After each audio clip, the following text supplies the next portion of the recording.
My science project title is The Behavior of Cheating Fathers. That's what my son announced during his 6th grade class presentation, where my husband and I were attending. When our son's name was called, he confidently walked to the blackboard and pinned up a large poster. The room went silent for a moment, then erupted in murmurs. Undeterred, our son began presenting. I chose this topic because on December 10th, right before winter break, I saw my dad walking arm in arm with a woman I didn't recognize. I noticed more suspicious behavior after that, so I decided to research my own dad. From the back of the room, I stared at the poster, filled with numerous photos and detailed research findings. I realized it all. My husband's late nights and his distance from our family. He had been cheating. I was seething inside. I wouldn't stand for this. I shot my husband a glare and demanded, "What is this about?" He looked back, pale and trembling. Stay with me to see how this story unfolds. My name is Emily, a 40-year-old working mom. I've been with the cosmetics company I joined right out of college. I've recently been promoted to a manager position and I'm finding it fulfilling. My husband's name is James. We met 14 years ago through a mutual friend. He's set to inherit his father's business and currently works in sales. Despite his occasional recklessness, he's promising and gentle, drawing me closer over time. After dating for 2 years, I happily accepted his dreamy proposal. Emily, let's build a happy family together. Aw, James. Once we are married, I'd love to have kids soon. Hopefully a boy as an heir. Always in a rush, aren't you, James? We then began visiting our parents to announce our engagement. My rural folks loved James. Then it was time to meet his parents, Samuel, a company CEO, and Barbara, a housewife. Their lavish home was intimidating, making me nervous. Don't be tense, Emily. Barbara comforted. We're delighted to meet you. She serves us tea and seemed like a very sweet lady. When James expressed our intent to marry, they were overjoyed. A family will make you a real man, James. Treat Emily well. Despite his stern appearance, Samuel was kind. I am glad to be joining such a lovely family, I replied, and Barbara warmly agreed. They even supported my decision to continue working post-marriage. It's an era where women excel in their careers, Samuel pointed out. On our way home, James said, It seems my folks really liked you. Your parents are wonderful. Dad is usually strict, but what scares me more is Mom. When she's mad, it's terrifying. I was surprised. Really? We better not upset her then. Don't worry, she seemed fond of you. Following our lavish wedding, we began living in the apartment Samuel gifted us. With James often away due to work, house chores largely fell to me. Juggling my job and housework was challenging, but modern appliances made it manageable. Thankfully, he helped out occasionally, so I wasn't too frustrated. A year after we got married, I discovered I was pregnant. Hearing the news, James was ecstatic, jumping for joy. Oh my gosh, Emily, I'm going to be a dad. Thank you. My in-laws were just as thrilled as he was. Take care of yourself, Emily. We'll do whatever we can to help. With teary eyes, my mother-in-law tightly grasped my hands, while behind her, my father-in-law couldn't hide his joyful smile. I genuinely felt grateful to have them as my in-laws. My parents live in the countryside, farming, so I don't see them often. During my pregnancy, Barbara took such good care of me. Thanks to her support, my pregnancy went smoothly, and I gave birth without any issues to a lovely baby boy. Seeing the relief on the faces of my husband and the in-laws, I said to Barbara, "Would you like to hold the baby?" Taking the baby, she exclaimed with delight, "Oh, how adorable!" "Have you already decided on his name, Emily?" We discussed it and decided on Noah. "What a beautiful name, little Noah. Nice to meet you. I'm Grandma Barbara. Now, let's say hi to Grandpa." At that moment, my husband and I truly felt surrounded by familial bliss.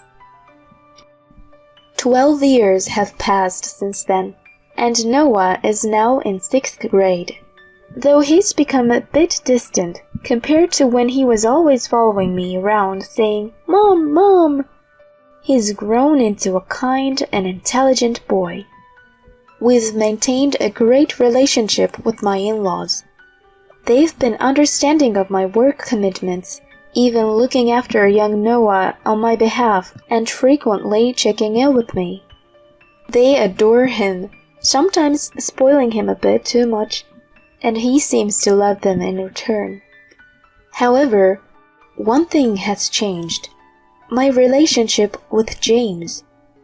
We still live together, occasionally bickering, but generally getting along. However, over the past year, he has become unusually distant towards both me and Noah. James, having climbed the corporate ladder to become a sales director and potentially the next successor, has been increasingly absent from home, studying and busy with work. He rarely speaks to Noah and usually just drinks and goes to sleep at home. This has been the routine for a while. As our son entered his last winter break in elementary school, I suggested to James, who came home late, "How about we go on a winter vacation? It would be nice for Noah." James, looking bothered, replied, "I'm swamped with work. I don't have time for that." "But you've been like this for a while, and I feel bad for Noah." "He's at that age where he doesn't want his parents around, right? Just let him be," he retorted dismissively and quickly went to sleep. I felt both disappointed and lonely with his response. The next day, as Noah helped me with the dishes, I told him, "I'm sorry, Noah. We might not be able to go on a trip this year, but we can visit the museum or something, okay?" "It's okay, Mom. You just focus on your work," he replied nonchalantly. I wondered if James was right about him preferring the company of friends over parents now. "But you have your project, right? Let me know if there's anything I can help with." "I've already decided on my research project topic. I want to focus on that." "I see. Well, I won't bother you then. Good luck with it."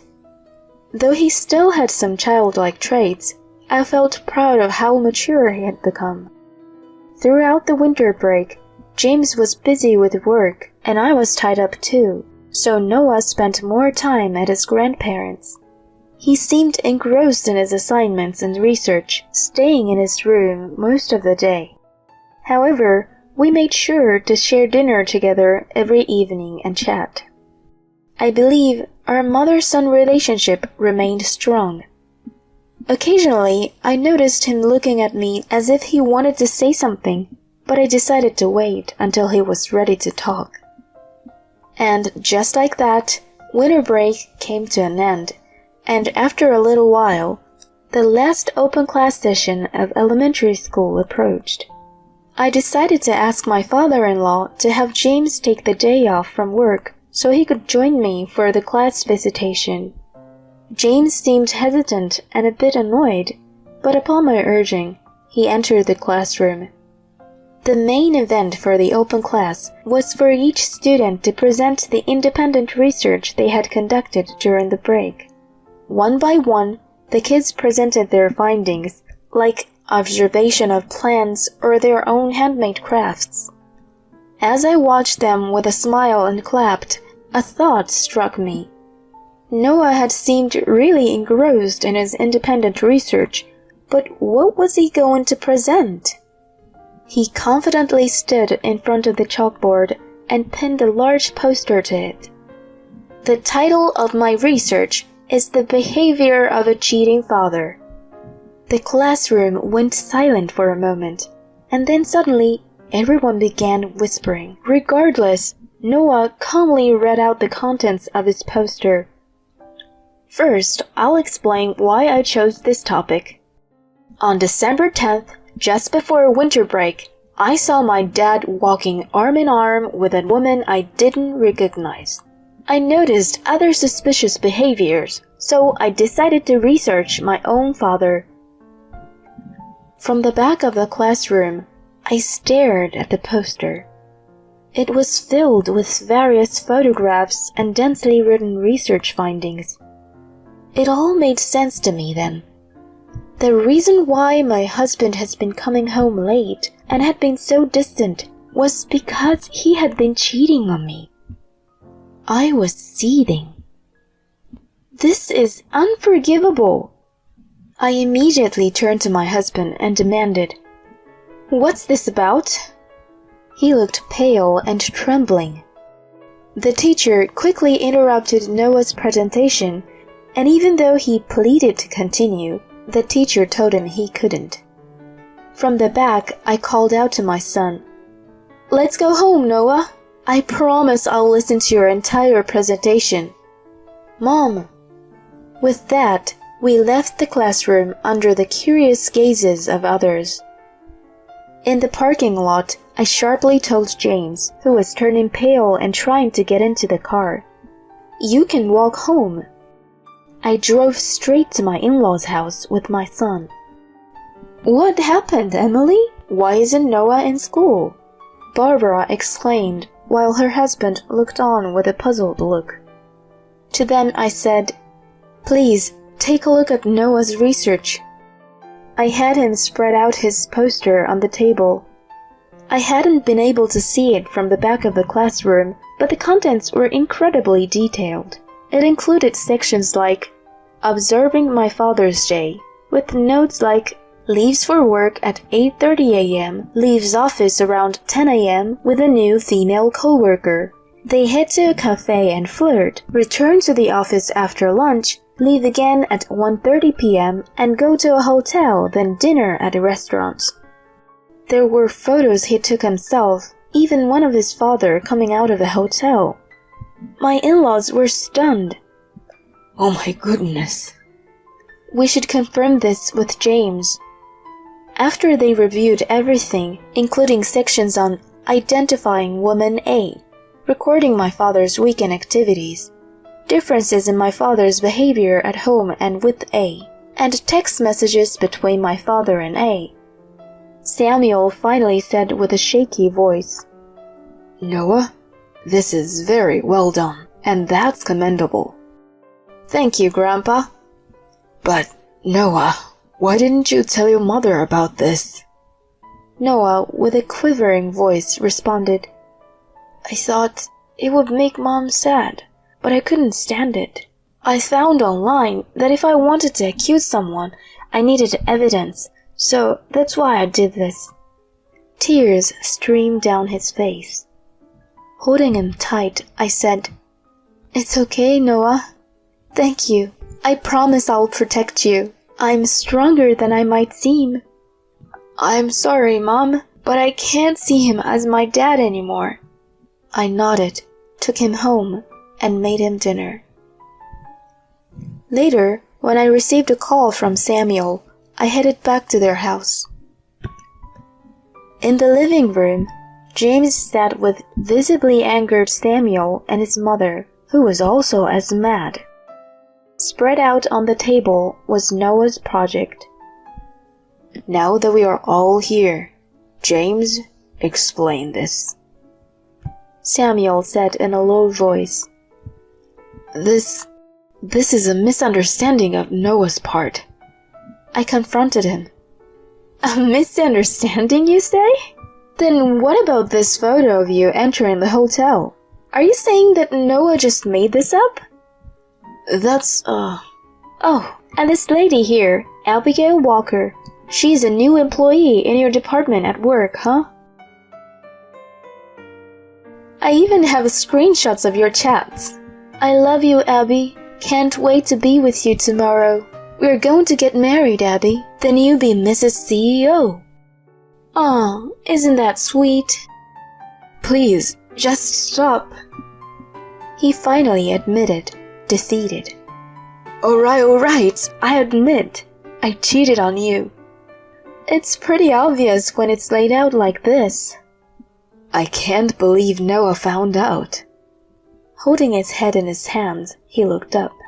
His father informed him. I heard from your deputy manager. Everyone in the company has known about your affair with the new girl, but they were too scared of your position to say anything. What? Using the company car for your rendezvous during business hours? Unbelievable. You're fired, and so is she. James pointed at himself in disbelief. Even though I'm the next CEO? Who said I'd let you take over? Shame on you, you disgraceful son. Dad! Suddenly, his mother, who had been silent till now, slapped him hard across his face. Ow! Mom, what the hell? You disgrace! Apologize to Emily and Noah right now. We're cutting ties with you. Never show your face again. She continued to slap him multiple times until her husband intervened. Alright, that's enough. True to her reputation, James was most afraid of his mother. With a face flushed from the slaps, he staggered over to me. Emily, I'm sorry. Please, if you forgive me, everything can be fixed. Please forgive me. With all the strength I had, I shouted back. Are you out of your mind? You didn't just betray me, but also left a scar on Noah's heart. We are getting a divorce. I'll be claiming alimony and child support, so brace yourself, you jerk. Go to hell. Samuel threw James out. Our divorce was finalized smoothly, thanks to the evidence Noah had collected.